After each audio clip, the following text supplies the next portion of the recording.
সেনাগঞ্জের রাজা সিরাজ সেনের 4 মেয়ে ছিল। রানী মারা যাবার পর রাজা তার 4 মেয়েকে অনেক ভালোবেসে মানুষ করেছিল। রাজার মেয়েরা যুবতী হওয়ার পর রাজা পড়ে যায় মহাবিপদে। রাজা তার মেয়েদেরকে আলাদা একটি মহলে থাকার ব্যবস্থা করে দেয়।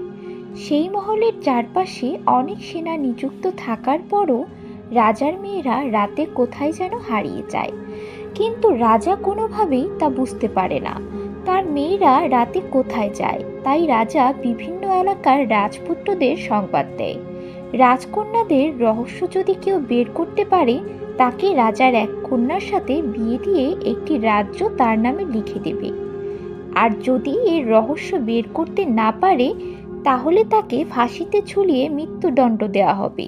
মন্ত্রী, এরকম বারবার হলে চলবে না। আপনি এমন কাউকে নিয়ে আসেন যে আমার মেয়েদের রহস্য বের করতে পারবে। মহারাজ, আশেপাশে যত রাজকুমার ছিল তারা বেশিরভাগই ফাঁসির দড়িতে ঝুলে মারা গেছে। এখন যারা অবশিষ্ট আছে তারা কেউ আপনার এই শর্তে রাজি হতে চায় না। তাই বলে তো আমি আমার মেয়েদের এভাবে চলতে দিতে পারি না। আপনি কিছু একটা করুন। ঠিক আছে মহারাজ, আমি চেষ্টা করে দেখি সেরকম কাউকে খুঁজে পাই কি না।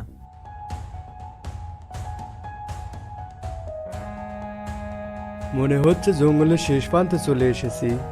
দেখি আশেপাশে কোনো বাড়িঘর দেখা যায় কিনা। কলাটা শুকিয়ে কাঠ হয়ে গেছে।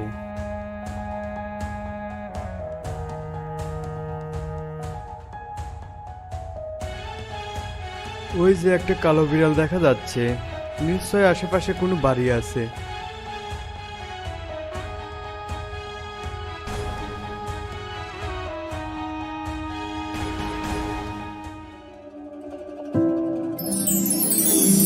এই যে বাবা, কি খুঁজছো? এখানে একটা কালো বিড়াল দেখলাম, হঠাৎ করে কোথায় চলে গেল খুঁজে পাচ্ছি না। আপনি এখানে কখন এলেন? আপনাকে তো আগে দেখিনি, হঠাৎ করে কোথা থেকে আসলেন? বাবা, আমি এই জঙ্গলের ভেতর লাকড়ি সংগ্রহ করে পাশের রাজ্যের বাজারে বিক্রি করি। তুমি কি আমাকে একটু সাহায্য করবে? হ্যাঁ, অবশ্যই। বলুন আপনাকে কিভাবে সাহায্য করতে পারি। আমার শরীরটা অনেক খারাপ, তুমি যদি এই লাকড়ির বোঝাটা বাজার পর্যন্ত এগিয়ে দিতে তাহলে আমার খুব উপকার হতো। শুধু লাকড়ির বোঝা নিয়ে গেলে আপনি যাবেন কিভাবে? চলুন, আপনাকেও নিয়ে যাচ্ছি। আপনি শুধু আমার ঘাড়ের উপর উঠে বসুন।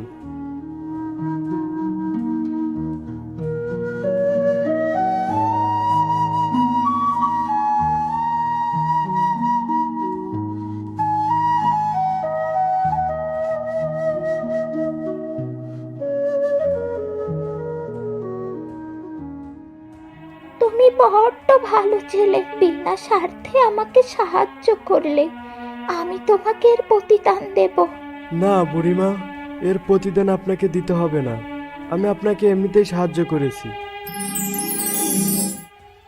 হঠাৎ বুড়িমা কোথায় হারিয়ে গেল? বুড়িমাকে তো দেখছি না, কোথায় চলে গেল? আবার কালো বিড়ালকে দেখছি, আমার কেমন জানি সুবিধা মনে হচ্ছে না।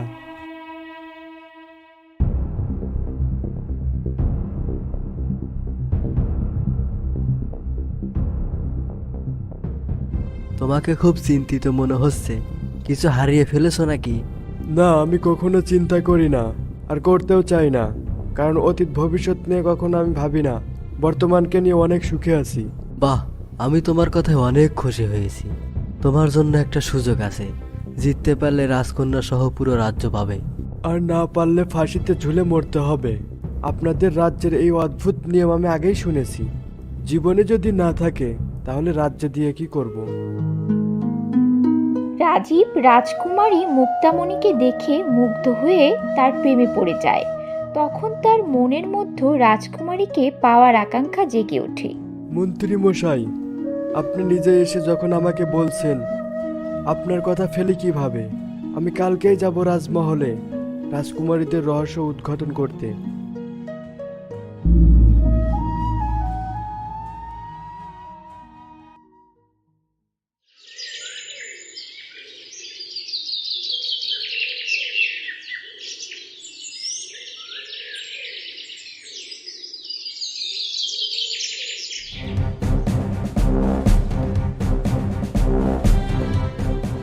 মন্ত্রী, আপনি শেষমেশ সাধারণ প্রজাকে ধরে নিয়ে এসেছেন, কোনো রাজকুমারকে খুঁজে পেলেন না। মহারাজ, আপনার শর্তে আর কোনো রাজপুত্র রাজি হচ্ছে না, তাই বাধ্য হয়ে এই ছেলেটাকে আনলাম। তবে আমার বিশ্বাস এই ছেলে এটা করতে পারবে। ঠিক আছে, মাত্র 7 দিনই তো, চেষ্টা করে দেখুক। তবে হ্যাঁ, 7 দিনে তুমি সফল না হলে তোমাকে ফাঁসিতে ঝুলতে হবে। মহারাজ, আমি মৃত্যুকে ভয় পাই না। যদি মৃত্যুকে ভয় পেতাম তাহলে আপনার এই অদ্ভুত শর্তে কখনোই আসতাম না। তোমার আত্মবিশ্বাস দেখে ভালো লাগলো। মন্ত্রী, আপনি ছেলেটাকে রাজকুমারদের মহলে থাকার ব্যবস্থা করে দিন। জি মহারাজ, আমি এখনই সব ব্যবস্থা করে দিচ্ছি।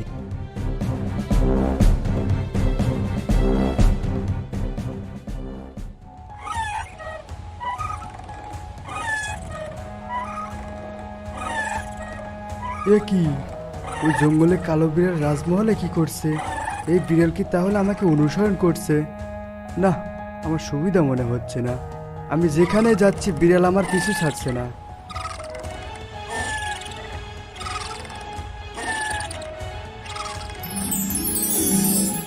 তাহলে আপনিই সেই কালো বিড়াল? হ্যাঁ, আমি সেই কালো বিড়াল। বলেছিলাম তোমাকে সাহায্য করব রাজকুমারীদের রহস্য বের করতে। এখন আমাকে তোমার প্রয়োজন। আপনি কিভাবে আমাকে সাহায্য করবেন? সেটা পরে বুঝতে পারবে। আপাতত এই জাদুর চাদরটা নাও।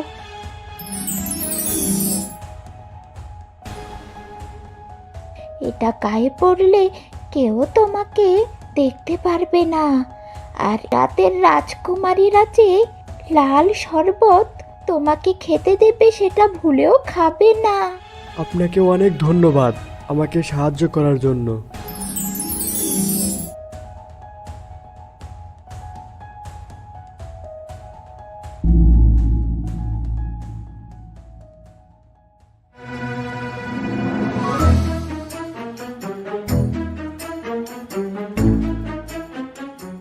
এই নিন, এই শরবতটা খান।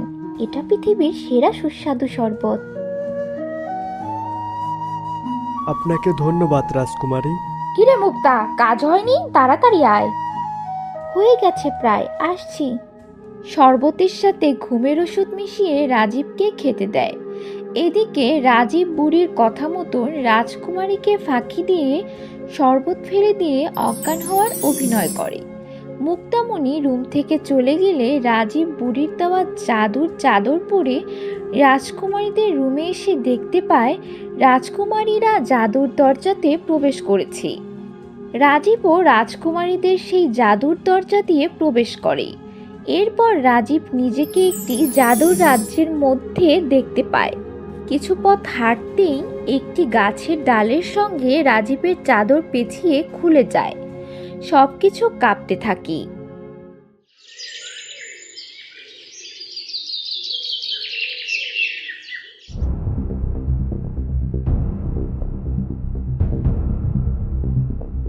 আজও রাজকুমারীরা রাতে বাইরে গিয়েছিল।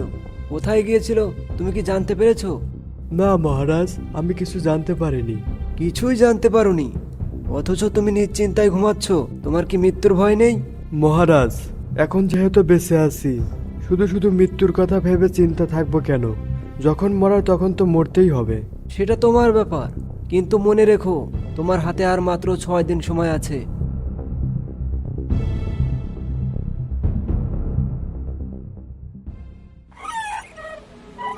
মন্ত্রী পূর্ব থেকেই রাজকুমারী মুক্তামণিকে পছন্দ করত। রাজকুমারী আর রাজীবের এইরকম অবস্থায় মন্ত্রীর খুব হিংসে হয়। এরপর মন্ত্রী মনে মনে ভাবে, যেহেতু এর আগে কেউ রাজকুমারীদের রহস্য বের করতে পারেনি, এই ছেলেটাও বের করতে পারবে না। আর তো মাত্র 6টা দিন, তারপরে ওর ফাঁসি হয়ে যাবে। এরপর রাজকুমারী আমার হয়ে থাকবে। প্রতিদিনের মতো রাজকুমারী হীরামণি আবারও রাজীবের জন্য শরবত নিয়ে আসে। রাজীব কৌশলে শরবত না খেয়ে ফেলে দেয়। মুক্তামণি রুম থেকে চলে গেলে রাজীব আবারও রাজকুমারীদের পিছু নেয়। এরপর রাজীব জাদুর রাজ্যের মধ্যে কিছুটা পথ যাওয়ার পর দেখতে পায় 4 রাজকুমারী একটি নৌকায় করে মেঘের মধ্যে মিশে যাচ্ছে। রাজীব সেদিনও বুঝতে পারে না চার রাজকুমারী কোথায় যায়। রাজকুমারী অদৃশ্য হওয়ার সঙ্গে সঙ্গে চারিপাশ থরথর করে কাঁপতে থাকে। রাজীব সেখানেই অজ্ঞান হয়ে যায়।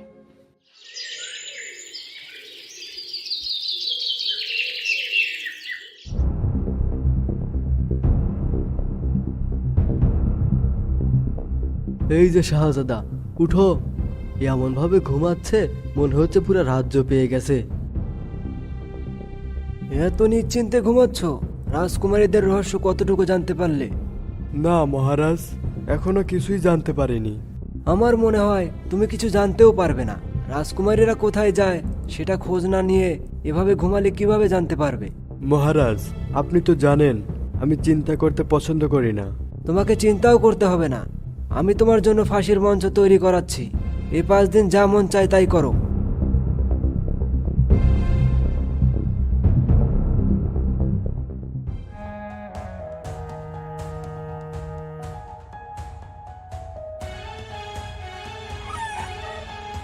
মনে হচ্ছে খাল কেটে কুমির এনেছে। ওনাকে রাজকুমারীদের রহস্য উদ্ঘাটন করতে দেওয়া হয়েছে, আর উনি রাজকুমারীর সাথে ভাব জমাচ্ছে। কোনো লাভ হবে না, তোমাকে ফাঁসিতে চড়ে মরতে হবে। রাজকুমারী মুক্তামণি শুধু আমার।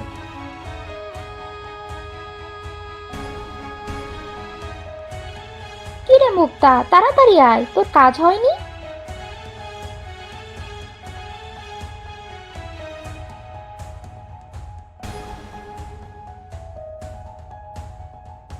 এবার রাজীব দেরি না করে তাড়াতাড়ি জাদুর চাদর গায়ে দিয়ে অদৃশ্য হয়ে রাজকুমারীদের আগে সেই জাদুর দরজা দিয়ে প্রবেশ করে।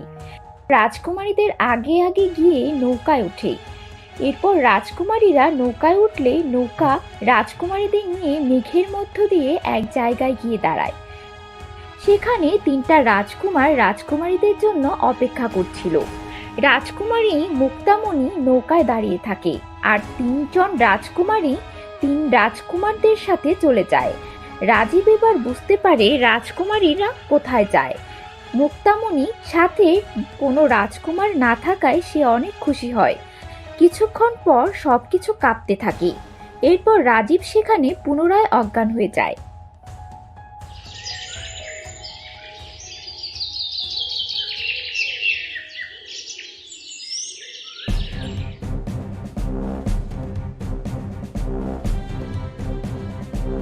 তুমি কি রাজকুমারীদের রহস্য বের করতে পেরেছো? না মহারাজ। তাহলে তোমাকে ফাঁসিতে ঝুলতে হবে। ওকে ফাঁসিতে ঝোলানোর ব্যবস্থা করো।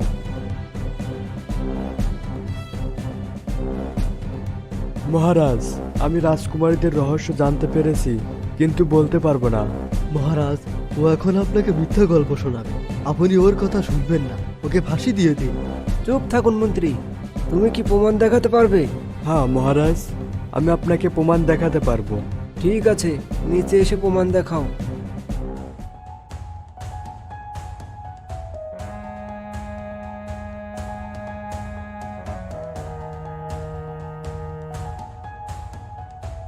মহারাজ, রাজকুমারীরা কোথায় যায় এটা আমি জানতে পেরেছি, কিন্তু কেন যায় এটা আমি বলতে পারবো না। এটা আমাকে ফাঁসি দিলেও দিতে পারেন। মহারাজ, এগুলো সব সাজানো গল্প। আপনি ওকে জিজ্ঞেস করুন রাজকুমারীরা সেখানে গিয়ে কি করে।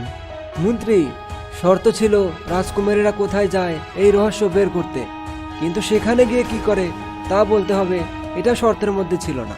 সেই সূত্রে এই কাজে ও সফল হয়েছে। আমি এই ডাল দেখেই বুঝতে পেরেছি রাজকুমারীরা কোথায় যায়। একদিন ওই বুড়ির অভিশাপে 3 রাজকুমার জাদুর রাজ্যে বন্দী হয়ে যায়। কিন্তু রাজীবের নিঃস্বার্থভাবে রাজকুমারীদের সহযোগিতা করায় এই 3 রাজকুমার অভিশাপ থেকে মুক্ত হয়।